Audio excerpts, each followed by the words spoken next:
De retour en studio, elle s'appelle Nini la Belle. Nini la Belle. Et puis elle nous propose le crabe poilu à la façon béninoise, accompagné d'un cocktail intelligent. On vous écoute, bonjour. Voilà. Bonjour Mariam. Bonjour chers téléspectateurs. Ce matin, je vous propose le crabe poilu à la béninoise. Bon, on dit à la béninoise parce que ça ne se prépare pas comme la Côte d'Ivoire. Bon, le crabe poilu chez nous, quand tu veux préparer, tu neutralises d'abord les crabes parce que c'est vivant. Vous mettez de l'eau chaude avec du vinaigre et puis vous versez sur les crabes. Maintenant, vous avez le temps de les retirer, les laver avec du savon et puis de l'éponge. D'accord. Bien propre. Donc d'abord, c'est de neutraliser, j'aime bien le mot. Voilà. Du vinaigre, hein. Du Pas du vinaigre. citron. Non, du vinaigre. Vinaigre. Voilà, oui, avec dans de l'eau chaude. Maintenant, vous prenez, vous lavez avec du savon et l'éponge, bien propre. Maintenant, vous rincez 3 fois. 4e fois, vous mettez de l'eau de javel dans votre eau de rinçage pour rincer correctement maintenant. Et vous mettez ça au feu. Vous mettez du sel dans l'eau et puis vous faites bouillir. Et quand vous faites bouillir, vous retirez et vous enlevez les crabes dans les carapaces. Voilà. Et puis la sève qui est dans la carapace, c'est ça qui fait la sauce. Bon, on va reprendre. Si j'ai bien compris, Oui. c'est d'abord pour savoir que c'est bouilli, c'est lorsque la carapace devient rouge. Voilà. Quand elle est rouge, on sait que c'est cuit. C'est cuit. Voilà. Maintenant, vous dites quoi? On ouvre. On ouvre. On casse en deux. On casse en deux. On enlève, disons, le dessus. Là où il y a les poumons. Voilà. Vous enlevez comme ça. Voilà. Vous enlevez. Et puis dedans, il y a un liquide. Le liquide même, il y a, comment dirais-je? Allez-y, voilà, on regarde. Voilà. Il y a des vertus thérapeutiques. Dans le liquide. Hein? Dans le liquide. Et il y a un côté aussi aphrodisiaque chez les hommes. Parce que quand ils mangent, ça donne de l'énergie à l'homme. Et maintenant, le liquide, vous mettez ça pour faire... Chez nous, on dit du moyo. La sauce, pas trop cuite. Voilà. Donc, vous mettez, c'est le liquide qui fait le moyo en question. Vous mettez vous écrasez vos condiments. Mais le liquide, on le trouve où exactement? Je ne sais pas si je peux l'ouvrir. Allez-y. Ok. Voilà. Ok. C'est ça. Vous allez tourner ça là-bas. Voilà. Donc, le liquide. Attendez, restez ok, comme ça. d'accord. Voilà. Donc ça, en fait, c'est ce qu'on appelle le moyo. Voilà, le moyo. Donc non, ne bougez pas trop la main. Ok. Voilà. Ok. Donc ça, c'est ce qu'on récupère. Voilà. Pour mettre dans quoi? Dans votre tomate. Déjà, vous faites revenir la tomate. Entre-temps, vous faites cuire les tomates, vous enlevez les peaux et puis vous écrasez avec du piment et puis de l'oignon. Voilà. Vous pouvez déposer maintenant. Ok. Alors, donc, vous faites revenir la tomate et puis vous mettez les crabes là dedans et vous faites cuire. Bon, la chair qui est dans les carapaces là, vous voyez. Dans les pinces ou bien? Dans les pinces au moins. Oui. Voilà, les chairs là. Vous enlevez, c'est ça qui fait la sauce. C'est du boulot, hein? En tout cas. Enlevez la chair qui est dans les pinces là, mon vieux. Et puis les œufs, parce qu'on préfère même les crabes femelles. Voilà, parce que ça contient des œufs. Des œufs. Voilà. Moi, je les ai achetés depuis une semaine. Et j'ai mis de la graine dessus. Donc, quand ça mange la graine, ça fait les œufs là même. Quelle graine? Graines qu'on prépare avec, comme la sauce graine, les graines. Ok, les graines voilà, de sauce graine. Voilà. Donc, ça mange. Donc, quand on donne les graines de sauce graine là, aux femelles crabes, ça favorise la ponte des œufs. Voilà, des œufs. Okay. Voilà. Et c'est ça qui fait même la particularité du crabe poilu. Et quand vous mangez, c'est très bon. Bon, le côté, comme je dis, il y a des vertus thérapeutiques. Même les dents, vous voyez? Les dents? Les dents de crabe là. Les pinces là. Bon, on dit les dents, comme... Ah non, moi je voyais les dents. Vous avez dit les dents. Les pinces là. Quand vous finissez de manger la chair qui est dedans, vous savez, les pinces là, on peut les écraser. C'est-à-dire, on fait griller et ça devient noir. Et vous mettez du miel dedans. Et quand les enfants ont 5 mois, vous faites passer sur les gencives, comme du gencivol qu'on vend dans les pharmacies. Et les dents poussent sans maladie pour les enfants. Ah bon? Vraiment. Voilà. Et puis, bon, on ne prépare pas aussi avec de n'importe quelle huile. C'est avec de l'huile de coco. Donc, ce plat est à base d'huile de coco? Voilà. C'est ce que j'ai fait. Et l'accompagnement, c'est avec du gari. Non, on n'a pas encore reçu Ah, l'accompagnement. d'accord, ok. Donc, Ok. on prend la chair qui se trouve dans les pinces. Dans le On pince. prend également les œufs de crabe, si Voilà, possible. les œufs. Voilà. On a enlevé Le liquide dans la carapace. Oui. Et on a écrasé la tomate, La tomate. déjà bouillie. Voilà. Et puis on l'a remis au feu. Et puis qu'est-ce qu'on a ajouté? Bon, on ajoute de la tomate concentrée. Voilà. Et puis du sel. Voilà. Un peu D'accord. Et de... puis on assaisonne. Voilà, on assaisonne. D'accord. Mais là, vous avez mis quoi? De la viande aussi? Non, il n'y a pas de la viande. C'est rien que les chairs que j'ai enlevées dans les D'accord. pinces. Donc, voilà. pour faire un plat pour 2 personnes, il faut à peu près combien de crabes? Bon, disons, ça, au moins 5 personnes peuvent manger. Hein. Voilà, pour 2 personnes, il faut au moins 2 crabes, ça va. 2 crabes, ça va, oui. Ça va D'accord. bien, oui. Très bien. En tout cas, c'est inattendu En tout cas, comme recette. vraiment. D'accord. Sinon, c'est très bon. D'accord, on imagine En bien. tout cas. Maintenant, vous avez dit l'accompagnement? Oui, c'est du piron. Ça, c'est à base de gari. Voilà. Donc, l'eau qu'on a pris pour bouillir les crabes, toujours les mêmes liquides qui sont dans les carapaces, on met aussi dans la tomate et on fait revenir. Et on met l'eau et ça bouillit. Et puis maintenant, vous mettez le gari et ça devient ça. D'accord, mais je vois qu'il y a de l'oignon. Oui, il y a de l'oignon, il y a de la tomate.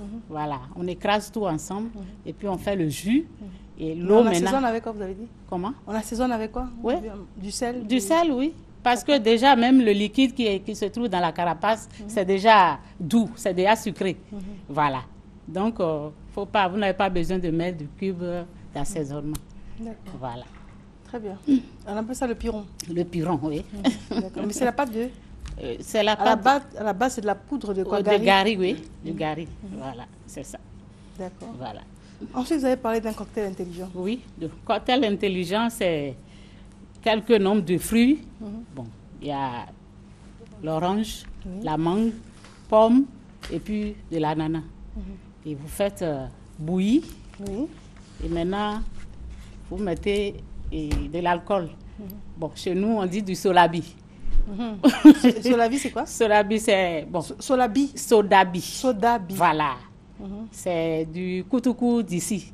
Ok. Et comme les Ghanéens appellent ça du quindus. Chez nous, c'est du sodabi. Sodabi. C'est comme ça on appelle ça. Voilà. Donc, vous mettez dessus. Et quand on boit, même avant de manger le crabe poilu, ça passe bien.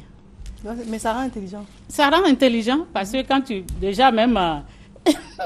les fruits même déjà, vous savez, ça a déjà des vertus quand même. Oui. Voilà. Donc, en plus de sodabi qu'on met dessus, koutoukou qu'on met dessus. Ceux qui ne prennent pas le koutoukou, qu'est-ce qu'on peut prendre pour remplacer? Bon, on peut mettre du tonique dessus et ça passe aussi bien. D'accord. Une boisson gazeuse Voilà. par-dessus, mais c'est surtout le cocktail de fruits, Voilà. mangue, Voilà, on fait bouillir pomme, sans l'eau. Hein. orange.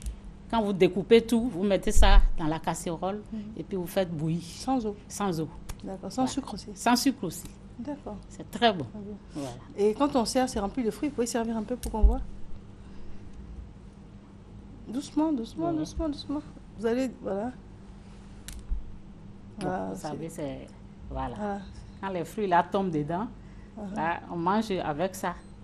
Et puis ça fait du Parce bien. que ça m'avait l'air un peu trop concentré. Oui, C'est oui. pour ça que je dis de Bon, servir. à force de... au fur et à mesure, on sert, on remet le... Allez-y, on va, Ok. on comprend.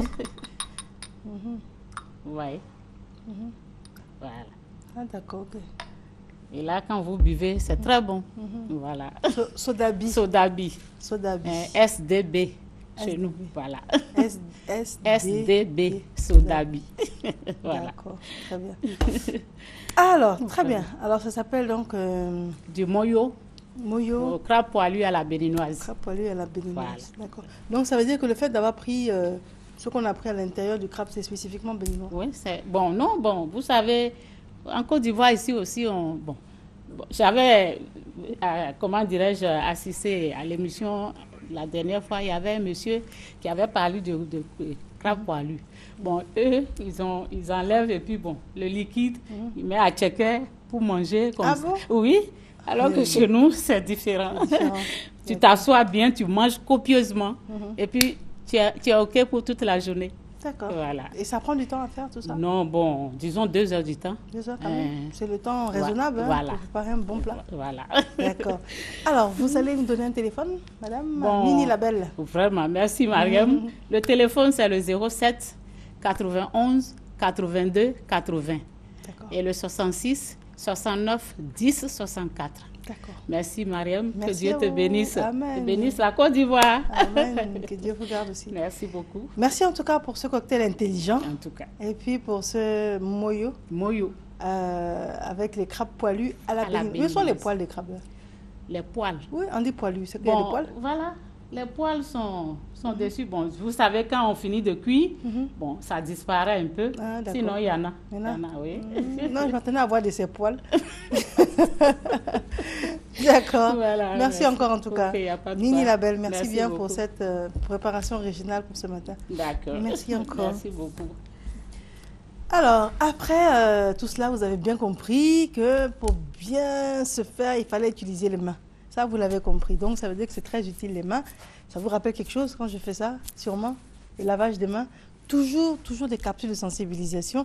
Avant de retrouver M. Eoumo Achille, qui est notre consultant en développement personnel et puis qui est également formateur, qui va nous parler de ce qu'il faut prendre comme disposition pour cette période de jeûne. À tout de suite. Maman, voici la maman. Oh, la maman du caddie. Bonjour Adja. Bonjour voisine. Hey, Aniko, ça va bien? Il est toujours en pleine forme. Qu'est-ce qui ne va pas, Adja? Je viens de l'hôpital encore. Kadi est toujours malade. Encore? Je ne sais pas quoi faire. Voisine, dis-moi, nous vivons ensemble dans le même quartier. Nos enfants jouent ensemble. Ton fils est toujours en pleine forme. Quand ta Kadi, elle est tout le temps malade. Si ce n'est pas la diarrhée, c'est la grippe. Tu sais, nous sommes entourés de beaucoup de microbes. Avec ces gens qui pissent partout, sans se laver les mains, qui éternuent dans leurs paumes, sans les nettoyer et qui viennent nous serrer les mains. Et surtout, nos enfants, qui jouent partout dans le quartier et puis qui mangent sans se laver les mains. Moi, pour protéger ma famille, pendant 30 secondes, je respecte les 10 étapes du lavage des mains au savon. Je comprends pourquoi ton fils Yannick est toujours en pleine forme. Avec ces gestes simples, toi, ta famille, vous resterez toujours en bonne santé. Merci ma soeur. Désormais, le lavage des mains avec du savon sera pratiqué par toute ma famille. Et vraiment, crois-moi, j'y veillerai personnellement. Notre santé se trouve entre nos mains. Gardons-les toujours propres. Ceci est un message du ministère de la Santé et de la lutte contre le sida. Les 10 étapes du lavage des mains avec du savon. Retirez les bijoux. Suivez les 10 étapes du lavage des mains. Respectez un temps minimum de 30 secondes. 1. Mouillez les mains avec de l'eau propre. 2. Appliquez du savon sur toute la surface de la main. 3. Se frotter la paume des mains soigneusement. 4. Frotter la paume de chaque main avec le côté extérieur de la seconde main. 5. Frotter les faces des doigts entrecroisés. 6. Se frotter soigneusement le côté extérieur des doigts avec la paume de l'autre main. 7. Frotter chaque pouce à l'intérieur de la paume opposée. 8. Frotter chaque bout de doigt de manière circulaire à l'intérieur de la paume opposée. 9. Rincer correctement les mains. 10.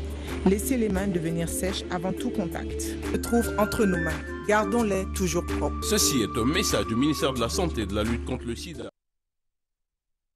Merci de nous suivre si vous nous prenez en cours. Monsieur, au moins une autre personne ressource. Monsieur, bonjour. Bonjour, Mariam. Alors, comment bien vivre la période de jeûne? C'est ça. Très bien. Donc, ça veut dire qu'il y a des dispositions spécifiques à prendre. Il ne s'agit pas de jeûner et de prier. Il y a une méthodologie. Voilà. D'accord. Il y a une grande méthode. Et je voulais dire bonjour à tous ceux qui gênent en ce moment, toutes ces femmes, tous ces hommes musulmans qui gênent en ce moment. Que Dieu les fortifie et qu'ils soient vraiment pour nous des vrais ambassadeurs spirituels de Dieu sur la terre. Merci Mariam. Celui qui sait jeûner comprend au-delà du jeûne que le vrai jeûne est une autre façon de se nourrir. Voilà. Alors, très souvent, on demande aux gens que je connais, beaucoup de frères musulmans, ils me disent par exemple, le matin, à 4 heures, je ne mange pas. moi, mon jeûne, je continue comme ça. Non. Si on a demandé aux gens de manger à 4 heures du matin, c'est pour une raison bien précise. C'est qu'ils doivent manger à 4 heures. Parce que cette façon de manger est une autre façon de se nourrir. Je m'explique. Le matin, quand vous mangez, d'abord, quand vous vous levez, avant même de vous brosser, il faut boire un peu d'eau tiède. Voilà. Cette eau tiède, qu'est-ce qu'elle va faire? Pendant le temps de jeûne, le corps ne se nourrit plus. La nourriture ne vient plus comme avant. Qu'est-ce que le corps va faire? Il va descendre dans ses profondeurs pour aller puiser dans les réserves. Et cette façon de descendre pour puiser des réserves va libérer certaines énergies. Et ces énergies vont monter jusqu'à aller nourrir quoi? Votre corps spirituel. Donc si vous savez jeûner, vous aurez l'occasion là de nourrir votre corps spirituel.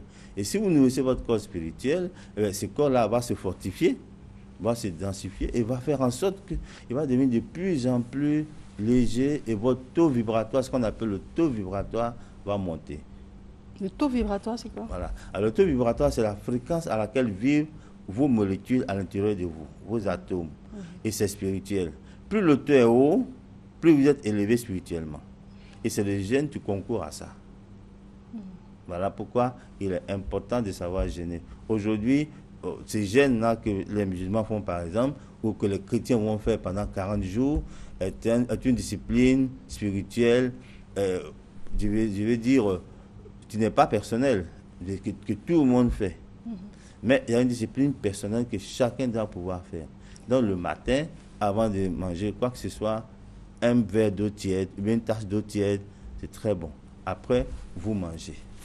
Parce que quand on dit de manger à 4 heures, il faut manger. Et puis dans la journée, on ne mange pas. Mais si on ne mange pas dans la journée, il va falloir faire en sorte que le fait de ne pas manger doit vous permettre de manger autrement. Manger autrement comment? Il faut pouvoir nourrir son corps mental. Vous voyez? Il faut pouvoir nourrir son corps mental, c'est-à-dire avoir les meilleures pensées qui soient dans la journée. Et vous pensez que ça compense? Comment? Vous pensez que ça compense? Ça compense la nuit, puisque vous ne mangez, le corps ne se nourrit pas physiquement, mais il va se nourrir spirituellement. Alors donc, mentalement, vous allez nourrir votre corps mental pour le fortifier. Ensuite, vous allez manger aussi pour fortifier votre corps astral. C'est-à-dire, dans la journée, tous les sentiments que vous avez envers quelqu'un doivent être des sentiments nobles. Mais est-ce que lorsque l'on compense de la sorte, est-ce que ça a un effet sur le sentiment de faim? Ça a un gros effet même sur le sentiment de faim. C'est-à-dire, au moment où votre corps mental est en marche, que vous pensez pas mauvais pour quelqu'un, vous pensez bien pour quelqu'un, la faim même se retire de vous. Au moment où vous avez de bons sentiments pour les personnes qui sont autour de vous, c'est pareil. Ensuite, la troisième chose, il faut que le corps physique aussi suive. C'est-à-dire que physiquement, les gens que vous allez voir, ou que vous allez, très souvent on demande aux gens pour bien faire ton jeûne, si tu te fais pardonner. Par autrui, par ceux qui vous entourent et tout. Pourquoi? Parce que si ceux-là vous pardonnent, si vous pardonnez, vous gagnez en dons. Beaucoup de dons viennent vers vous. Beaucoup de grâces viennent vers vous. Donc vous voyez que le jeûne concourt à nourrir ces trois corps-là.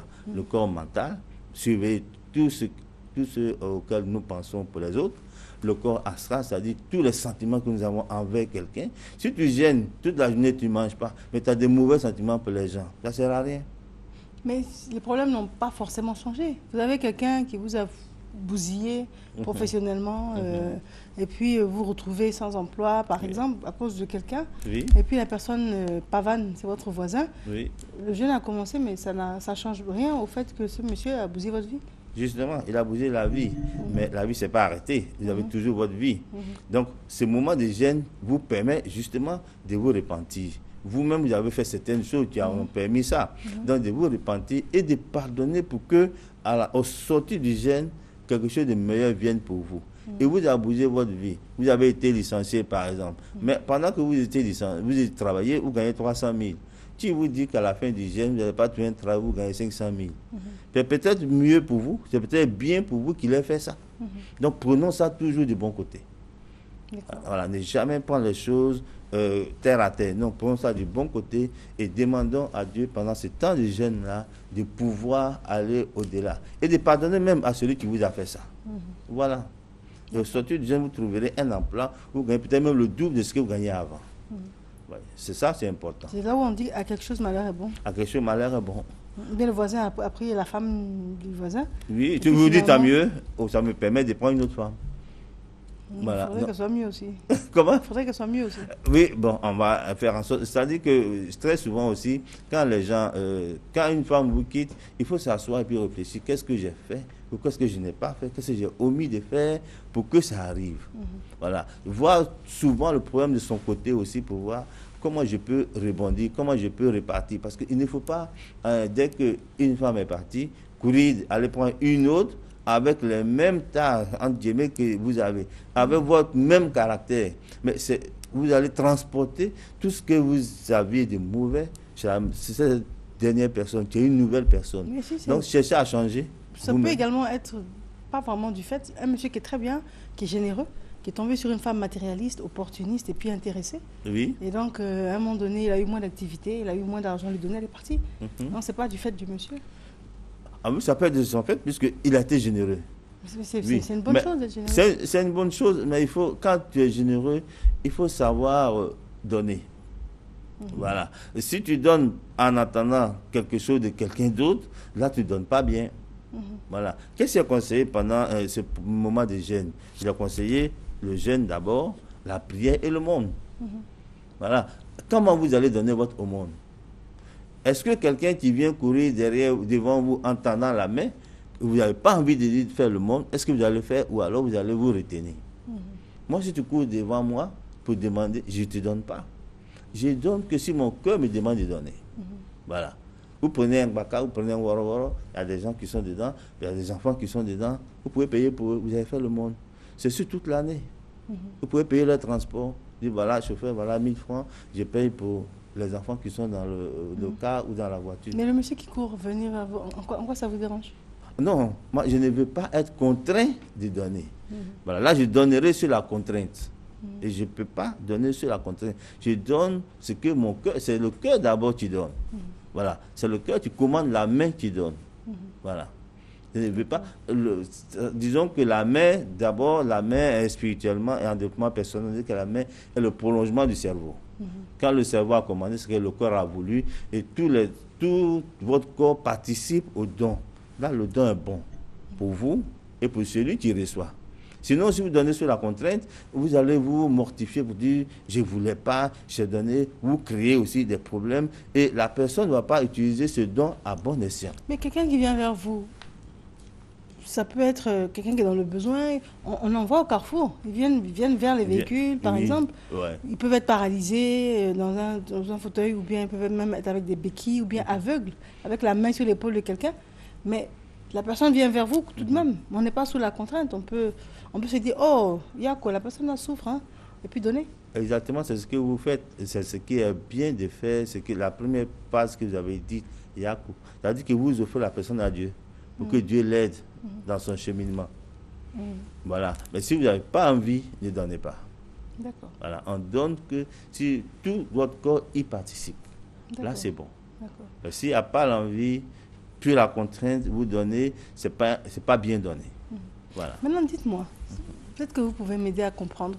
Des fois, on voit quelqu'un qui est dans le besoin, mais qui a tellement de problèmes, c'est-à-dire il est aveugle, il est estropié, il est borgne, enfin vraiment, on a l'impression qu'il est bossu. C'est-à-dire il a tout lui tombe là-dessus. Et en plus, il n'a rien. Il n'a rien. Et quand on voit ça, des fois, il y a des gens qui réagissent en se disant si Dieu l'a marqué comme ça, c'est que ce n'est pas quelqu'un de bien, il y a une raison. Et donc, on évite ce genre de personne qui a trop le problème pour une seule personne. Ou bien, est-ce qu'il faut plutôt se dire il faut qu'on l'aide? Parce que j'ai souvent entendu des gens dire non, il ne faut pas donner. Hein. Des gens comme ça, là, Dieu les a marqués, il sait pourquoi. Et souvent, je me dis mais peut-être que ce n'est pas de sa faute. Donc, je n'ai jamais su quoi faire. Oui, la première chose qu'il faut faire dans ces cas-là, c'est offrir la personne à Dieu. Mon Dieu, je t'offre cette personne, je t'offre sa vie, je t'offre son destin. Et tous les jours que vous allez prier, vous allez le mettre dans votre prière pour que Dieu l'aide. Parce que votre aide est ponctuelle, mais l'aide de Dieu est continuelle. L'aide, vous voyez. Donc, si vous priez pour lui, déjà, c'est bien. Ce que vous avez à donner, vous pouvez donner. Mais il faut plus que le don que vous faites, il faut beaucoup prier pour lui. Et surtout, la prière suffit. Il suffit de dire, mon Dieu, je t'offre cet individu. Je t'offre son destin. Ça suffit. Voilà. Et Dieu s'en occupe. Est-ce que vous pouvez vous occuper mieux de lui que Dieu? Voilà. Donc Dieu s'en occupe. Le Dieu auquel vous croyez. Voilà. Le Dieu auquel chacun croit. Que ce soit Allah, Jésus. Le Dieu auquel vous croyez, vous lui demandez de l'aider dans sa vie. Et tous les jours même, vous pouvez prier en demandant à Dieu d'aider tous ceux qui sont dans cet état-là. Pas lui seul, mais dans l'humanité, tous ceux qui sont dans cet état, on peut leur demander à Dieu de prier pour eux. C'est ce que nous faisons tous les jours. Voilà. Est-ce que, par exemple, quand vous avez, ce qu'on disait ici, entre guillemets, le Gbangba, vous priez pour qui? Quand nous avons le Gbangba, nous prions pour ceux qu'on appelle les rebelles, nous prions pour ceux qu'on appelle les loyalistes. Oui, pour nous-mêmes d'abord. Parce qu'à un moment donné, chacun avait peur pour sa vie. Oui, mais comme Dieu nous demande toujours de prier d'abord pour l'humanité, pour les autres, et puis nous avons de surcroît tout ce que Dieu peut nous donner. Voilà. D'accord. Voilà. Très bien. Donc, pour résumer, on a dit que la première des choses dans le jeûne, c'est de réaliser que le corps ne se nourrit plus comme avant de manière physique. Voilà, de manière physique, il n'y a pas que ça. Pas que ça. Alors, il y a des gens qui disent, par exemple, moi, je ne vais pas manger. Par exemple, même pour manger le soir aussi, c'est pareil. Une bonne tasse d'eau chaude. Parce que cette eau chaude va descendre jusqu'en vous, dans vos profondeurs, pour libérer certaines énergies, pour nourrir le corps mental, le corps astral et de surcroît le corps physique également. Si vous ne pouvez pas vraiment manger, vraiment vous n'avez pas envie, prenez les 3 premières bouchées. Voilà, les 3 premières bouchées, c'est important. Parce qu'une bouchée pour le corps mental, c'est-à-dire en pensant que toutes vos pensées vont être les meilleures, les plus nobles possibles.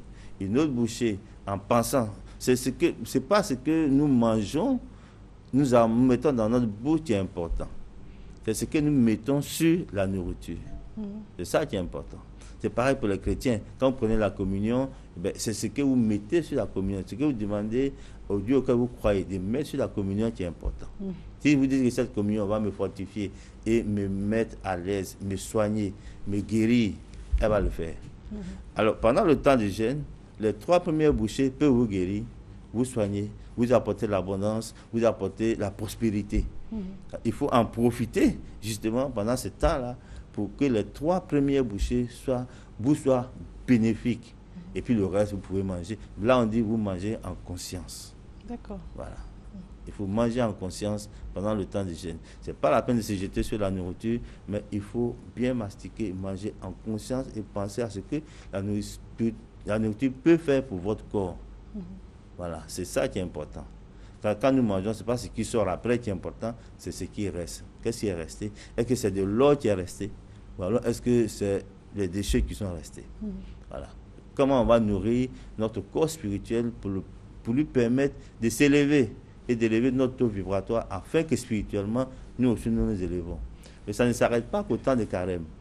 Voilà, ça c'est un temps qu'on demande à tout le monde de faire. Mais même après le carême, je vois beaucoup de frères, d'amis imams qui continuent une semaine après. Et il est bon aussi, une fois par semaine, de jeûner un jour. Pour le corps physique, pour le corps mental? Oui, pour le corps mental, astral et physique. Il est très bon de jeûner une fois par semaine. Voilà, pour ceux qui le peuvent. Mais si vous êtes malade, il faut vous abstenir de jeûner. Voilà, parce que les médicaments ont besoin de la nourriture pour se densifier en vous et vous guérir. Donc pour tous ceux qui sont malades, il faut s'abstenir. Vous me permettez de vous poser une question très intéressante. C'est vrai qu'il y a plusieurs points de vue, mais vous, de votre point de vue, le fait d'être malade, effectivement, beaucoup de personnes ne devraient pas jeûner, mais elles ont également l'impression que le fait de vouloir jeûner peut leur donner la capacité de le faire malgré la maladie. Oui, pourquoi? Parce que quand vous jeûnez, comme j'ai dit, il y a une fission nucléaire qui se passe en vous qui fait que votre vibratoire s'élève. Donc spirituellement, vous vous élevez et vous échappez donc à la maladie. En fait, c'est ça. C'est-à-dire que la maladie, c'est quoi? C'est un taux vibratoire qui est descendu. Voilà. Donc, on va vous donner des médicaments pour l'élever. Mais le médicament ne peut agir que si vous avez mangé. Voilà. Donc, il faut manger. Et puis, je dis, en dehors de ce temps de jeûne-là, où vous n'avez pas pu faire, on fait le rattrapage, on se rattrape après. Et donc, une fois même par semaine, c'est pareil. C'est comme vous les femmes, si pendant le temps de jeûne, si vous avez les menstrues, vous ne devez pas jeûner. Mais si vous ne jeûnez pas, il y a une autre façon de jeûner et de se nourrir également. C'est-à-dire que vous pensez dans votre tête que tout le sang qui coule charrie toutes vos négativités, toutes vos peurs, toutes vos rancœurs, toute votre tristesse. Et le sang va les faire partir. Et au sortir des 5 jours, vous allez voir que vous vous sentez bien, vous n'avez plus de rancœur avec quelqu'un. Mais il faut bien y penser, que tout le sang charrie ça. Et Dieu vous a donné cette possibilité de le faire. Même en dehors des périodes de jeûne, la femme peut faire ça. C'est ce que vous mettez sur cette période-là. C'est la fois que vous pensez qui est important. D'accord. Monsieur Oumar, nous sommes au terme de l'entretien. Un téléphone pour conclure, s'il vous plaît. 57 11 69 11. 57 11 69 11. Très bien, je vous remercie. Merci Mariam. Le moment est arrivé pour nous d'une transition. C'est une capsule de sensibilisation en ce qui concerne la réconciliation. Et cet élément s'appelle Eau damier. A tout de suite. Je vais te prendre ici, voilà ça. Je vais te gagner si tu vas voir. Toi, tu peux gagner qui? Voilà ça. Je mets ça là-bas. Voilà ça. Ça aussi. Mais je pousse là. Et ça, c'est un problème. Je fais ça. Ah, petit, tu penses que quoi? Il faut prendre vous prendez. Attends. Oh, laissez, je vois. Bon, fais vite. Oh, c'est au pied du mur, on voit le vrai maçon. Oh, je suis pas un maçon ici. Prends ça. Regardez-moi qu'une là. Ah, non, mais. 1, 2, alors. C'est propre. Voilà ça. Je pousse là. On va voir où tu vas passer aujourd'hui. Bonjour ça. 1, 2, qu'une là. J'ai dit. C'est moi, j'ai trou là. Qui est trou? C'est toi, mais t'es trou. Comme ça. Mais ça, ce n'est rien ça. Je te donne là. J'ai dit, on vous gagne partout, même en politique. Toi, tu gagnes en politique. Hein? Tu gagnes en politique. Toi, tu gagnes en politique. Arrêtez. Arrêtez ça. Je vais te montrer qui est sur toi. Arrêtez ça. Tu es malade ou bien? Ça, c'est combien?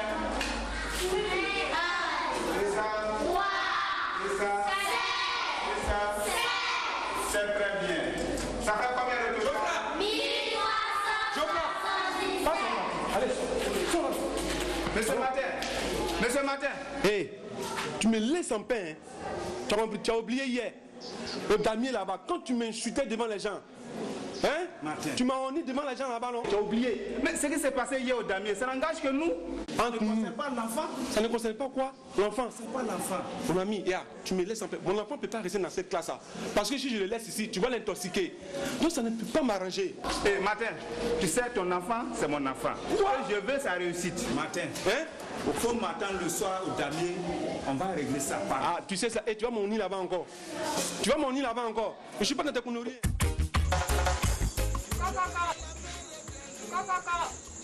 Oui, j'arrive. Bonsoir. Madame Martin. Monsieur Martin. Bonsoir, madame. Ça va un peu? Oui, ça va. Même monsieur, il est là. Chérie, oui? On a de la visite. Ah bon? Madame Martin. Oui. Bonsoir. J'étais couchée, ça va un peu? On rentre ou bien? Non. On peut rester. D'accord, il n'y a pas de problème. Ouais. Les nouvelles du soir? Non, il n'y a rien de grave. Oui. En fait, si nous sommes là, c'est par rapport à mon mari. Oui. Ce qui s'est passé entre vous là. C'est pour ça que nous sommes là ce soir. Franchement, moi et ton mari, on a eu à discuter aujourd'hui. En fait, il m'a dit ça. Nous-mêmes, ça me gêne tellement que je ne sais même pas par où commencer. Nous-mêmes, on s'apprêtait à aller vous voir. Vous n'aurez pas